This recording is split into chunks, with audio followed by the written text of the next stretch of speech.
Bismillahirrahmanirrahim. Assalamualaikum warahmatullahi wabarakatuh. Saya Muhammad Firdaus bin Izzuan, Nometik 0592.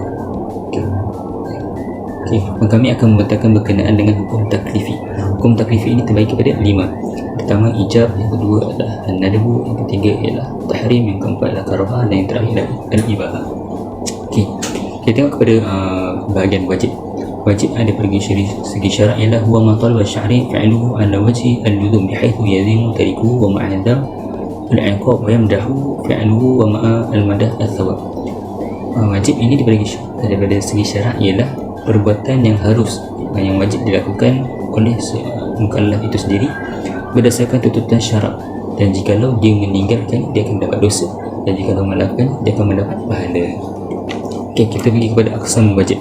Aqsam wajib terbagi kepada 4. Yang pertama ialah bi'atibari bukti adaihi, yang kedua bi'atibari takdiruhu wa adamu takdiruhu, yang ketiga ialah bi'atibari ta'inuhu wa adamu ta'inuhu, dan yang terakhir ialah bi'atibari talib bi'adaihi. Okey, kita pergi kepada aqsam wajib yang pertama, iaitu al-wajib bin nazar ila waqti adaihi. Wajib bin nazar ila waqtihi ialah wajib yang diikat daripadanya waktu dilaksanakannya, yang mana terbagi pada dua, iaitu wajib mutlak dan wajib muqayyad. Wajib mutlak ialah wa ma talaba syara' fi'luhu duna ayyidu adaihi bi waqti muayyan, yang mana wajib ini perbuatan yang mana harus dilaksanakan pada tanpa waktu yang tertentu, kiranya tidak menetapkan sebarang ketetapan waktu. Kita pulang kepada yang mukallaf itu nak lakukan pada waktu bila, seperti mana contoh kita lihat ini, kita menggantikan qada puasa Ramadan. Syarat tidak menetapkan ketetapan bila perlu kita lakukan. Kiranya sepanjang tempoh sebelum kita masuk Ramadan yang baru, maka sebelum itu kita boleh laksanakan pada bila-bila masa. Bagi wajib muqayyad ialah wa ma talaba syari' fi'luhu wa 'aini li ada'i waqtan muhaddad, yang mana perbuatan ini dilaksanakan pada batas masa tertentu yang telah ditentukan oleh syarak. Seperti mana contoh yang kita boleh dapat lihat, iaitu kita solat fardu 5 waktu. Okay, Allah dah tetapkan waktu subuh sampai zuhur, itu contohnya kita boleh subuh sehingga syuruk. Itu tempoh waktunya untuk solat subuh. Zuhur pula contohnya daripada zuhur, daripada gelincir matahari sehingga sebelum asar, itu tempoh waktu zuhur. Jadi kita kena lakukan solat pada waktu tersebut, tidak boleh keluar daripada waktu tertentu. Okey, itu untuk wajib muqayyad.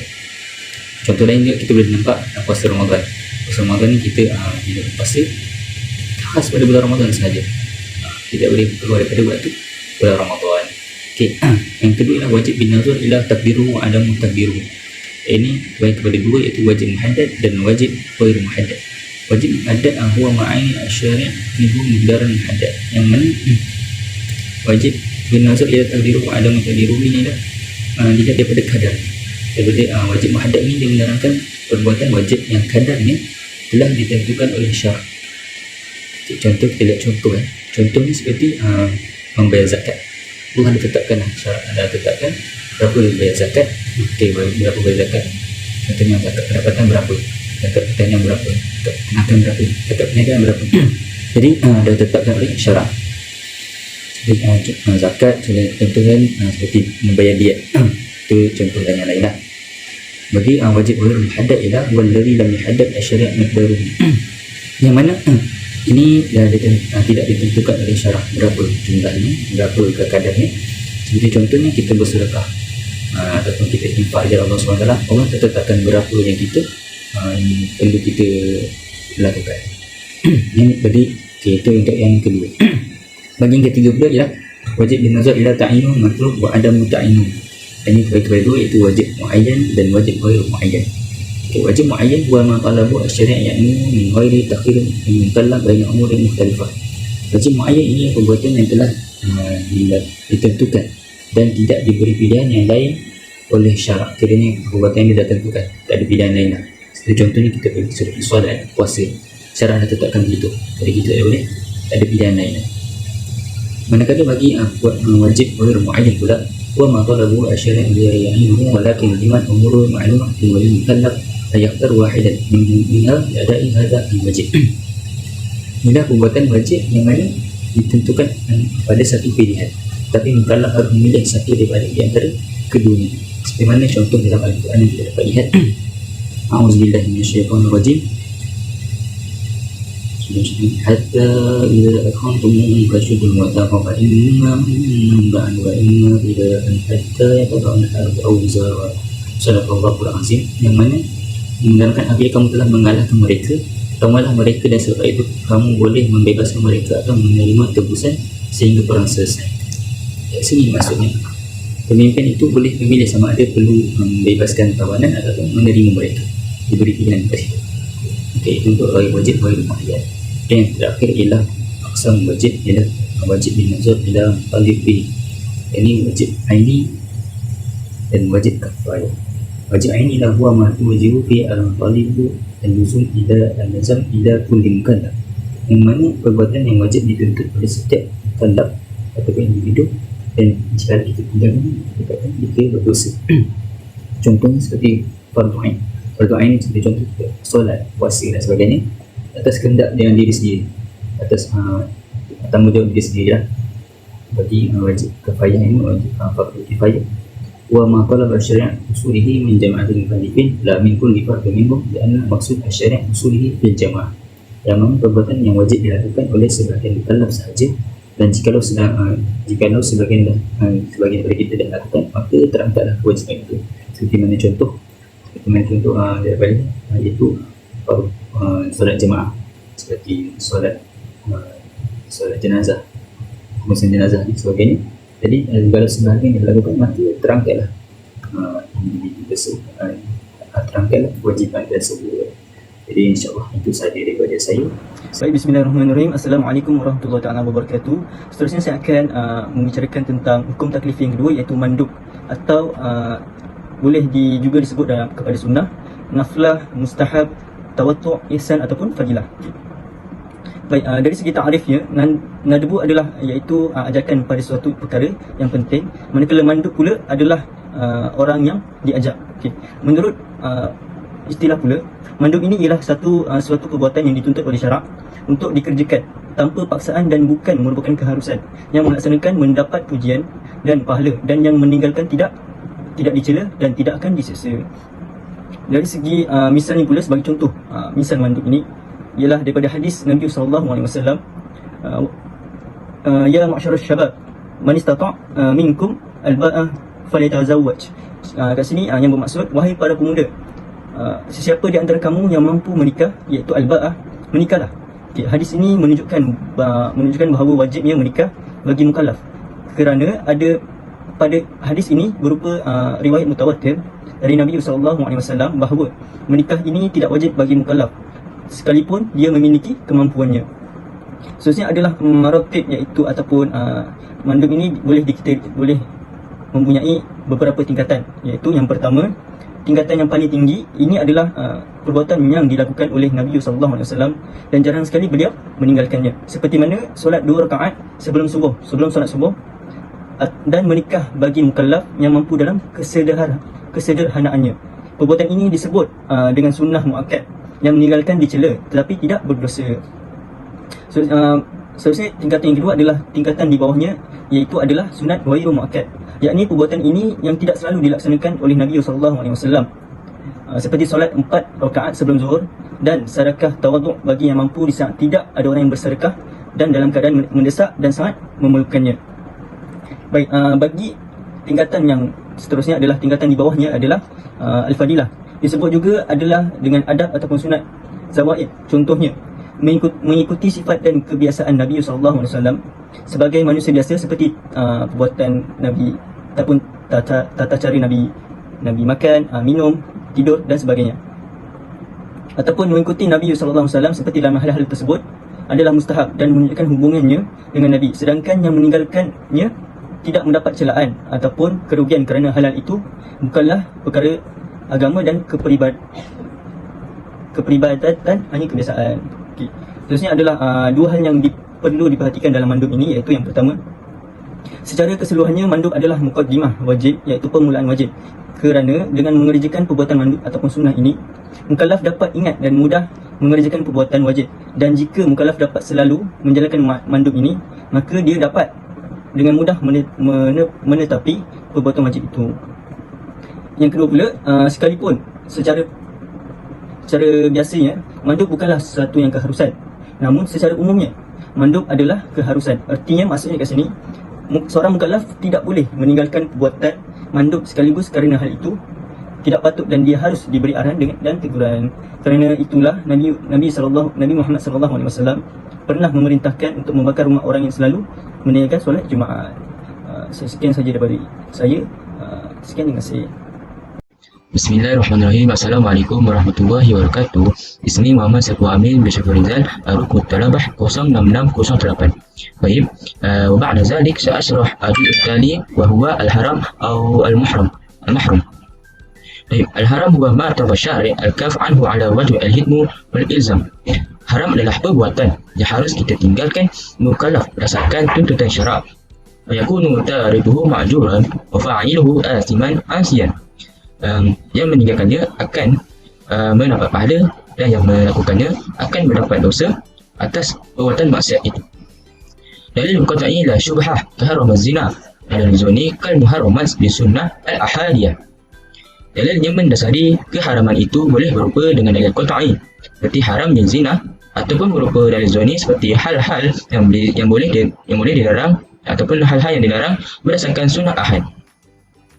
Innal al-hanafiyah la yatruku al-haram illa ala ma kana daliluhu qat'iyan fa in kana zaniyan sumiya bil makruh tahriman. Menurut Hanafiyah, haram harus didasarkan pada dalil qat'i. Jika didasarkan pada dalil zani, maka disebut dengan makruh tahrim. Lafzu yadullu ala tahrim bimadatihi, kalafzu harumah atau nafil hal, kaqauli ta'ala hurimat alaikum ummahatukum. Wa yustafadu at-tahrim min al-istiqmal, yakni pengharaman dapat diperolehi daripada lafaz haram. Pada ayat ini, hurimat alaikum ummahatukum. Wa ba'da zalik aqsamul haram. Awalan, al-muharram li zatihi wa ma haramu syari' ibtida' lima fihi min al-adrar wal mafasid az-zatiyah kaz-zina wa tazawwujul muharram as-sirqah wa akalul mitatu wa bi'iha.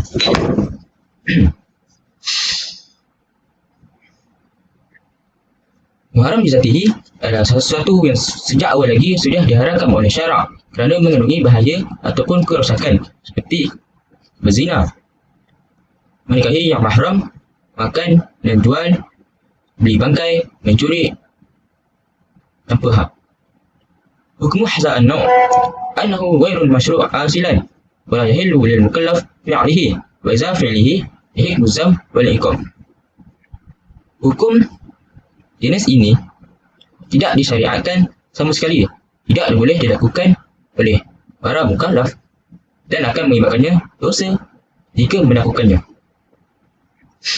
Walakin qad yabahu ba'd anwa' al-muharram dzatihi ila darurah. Akan tetapi darurah apabila dalam keadaan terdesak kadang-kadang membolehkannya muharram dzatihi. Hal ini kerana disebabkan untuk menjaga maqasid syariah yang 5, iaitu dengan menjaga nyawa, agama, akal, kehormatan dan harta.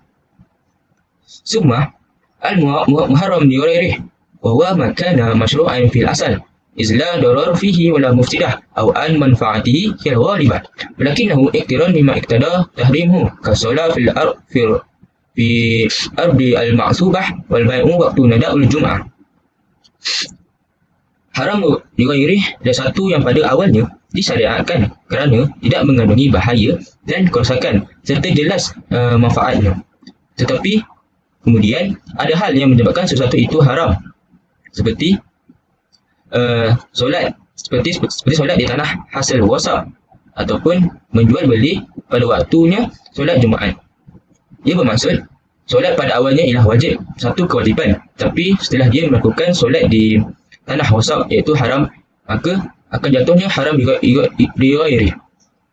Itu juga menjual beli pada asalnya adalah harus, tapi apabila melakukan jual beli pada waktu solat Jumaat, maka sudah menjadi haram. Hukum hadzal naw' faminal fuqaha min ghalib juhatul masyru'iyyah أصله على حرمة ما اتصل به فقال إنه يسلي سببا شرعيا وترتب عليه آثاره إن كان منهيا عنه باعتبار ما اتصل به. Hukum haram dighairi adalah sebagaimana sebagian ahli fiqh mengunggulkan yang disyariatkan pada awalnya daripada perkara haram yang dihubungkan dengannya. Menurut mereka, muharam dighairi dapat menjadi sebab syarak dan mempunyai akibat hukum sekalipun dilarang jika dilihat dari perkara haram yang dihubungkan dengan perkara haram, maka yang melakukan nampak dosa, tapi jika dihubungkan dengan perkara itu sendiri maka dia tidak berdosa. Baik, syukran. Assalamualaikum warahmatullahi wabarakatuh. Nama saya Syed Abdul Rahman Ali Durus bin Syed Muhammad Fadil, bernombor metrik 087766. Jadi saya akan meneruskan perbincangan tentang hukum taklifi, iaitu hukum makruh. Jadi makruh bermaksud perbuatan yang lebih baik kita tinggalkan daripada melakukan perkara tersebut. Hukum makruh ni pelakunya hanya akan mendapat celaan tetapi tidak mendapat dosa. Jika meninggalkan hukum makruh, kita akan mendapat pahala. Antara dalil hukum makruh adalah abghadul halal ilallah at-talaq. Perkara halal yang dibenci oleh Allah adalah talak. Jadi ulama membahagikan hukum makruh ni kepada dua bahagian.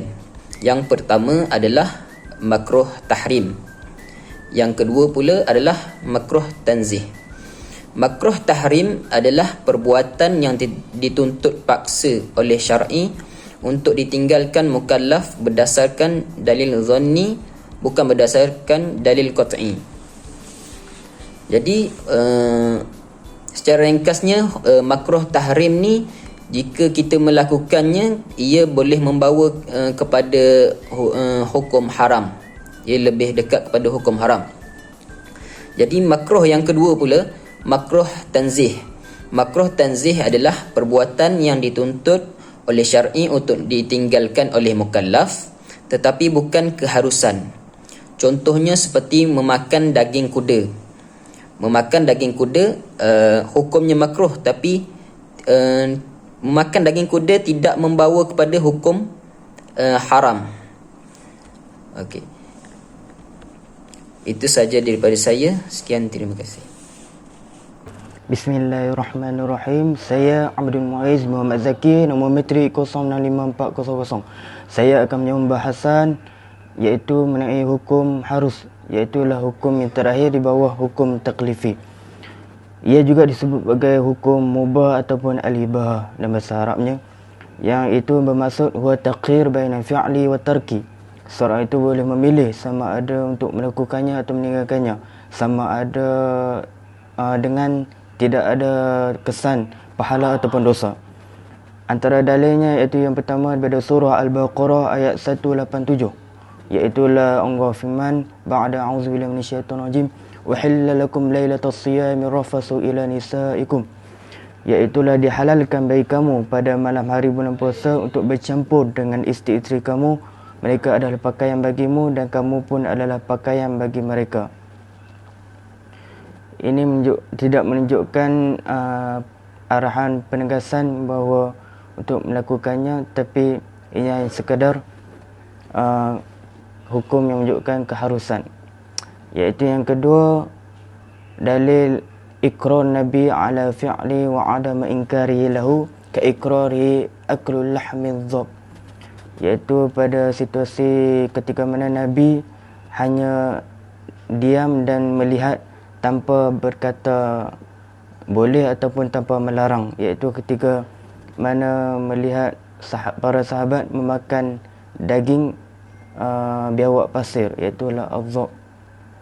Yang ketiga iaitulah ibahah pada asalnya ialah tidak ada kesan atau ketetapan yang menunjukkan penegasan yang menunjukkan wajib ataupun haram. Ianya hanya sekadar mubah ataupun harus. Seterusnya iaitu kaedah mubah ataupun bahagian mubah dibagikan kepada 3, iaitu yang pertama inqalabal mubah ila mustahab atau wajib atau muhram. Iaitu sebagian ulama berpandangan bahawa ianya adalah satu keharusan yang dijadikan pilihan, atau pilihan itu tidak mempunyai kesusahan ataupun kewajipan, dan oleh itu tidak betul untuk masukkannya ke dalam ketetapan yang diamanahkan, termasuk permintaan untuk melakukannya ataupun meninggalkannya. Yang kedua, al-mubah qad yakun wajiban fil asli. Hukum mubah ini boleh jadi wajib pada asalnya, iaitulah beberapa perkara yang dibolehkan seperti mana makan dan minum. Ianya adalah terkandung dalam hukum harus, tetapi ia juga makanan ini merupakan prinsip asas bagi setiap manusia. Jadi makan itu adalah wajib untuk bagi kekuatan kepada kita untuk menahan. Kalau kita menahan daripada tidak makan, boleh menjadi kemuzaratan kepada individu tersebut. Yang seterusnya, dukhulul mubah tahta taklif, iaitulah jika beribadah itu sebagai takwa, maka menjadi harus, dan bermusafir pada asalnya adalah harus, tetapi musafir untuk haji adalah wajib. Kemudian berburu pada asalnya juga harus, tetapi jika ia menggunakan cara yang untuk mengganggu makhluk-makhluk Allah yang lain, ianya boleh menjadi haram. Jadi keharusan ini bergantung kepada perbuatan tersebut. Sekian daripada saya, terima kasih.